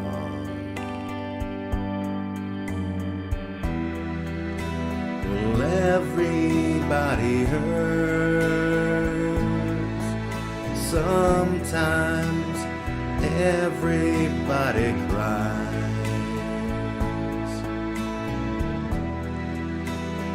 Everybody hurts.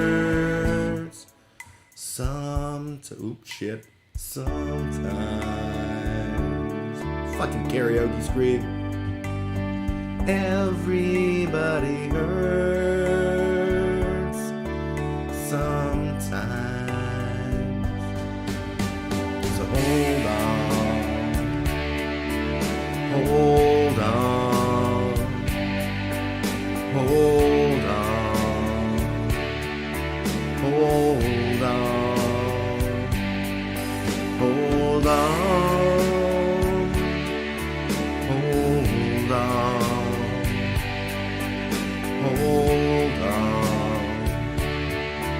Hold on, everybody hurts. No, fuck. Glad I got my weekly gym stare today. Well, I'm glad to help you. You're not alone.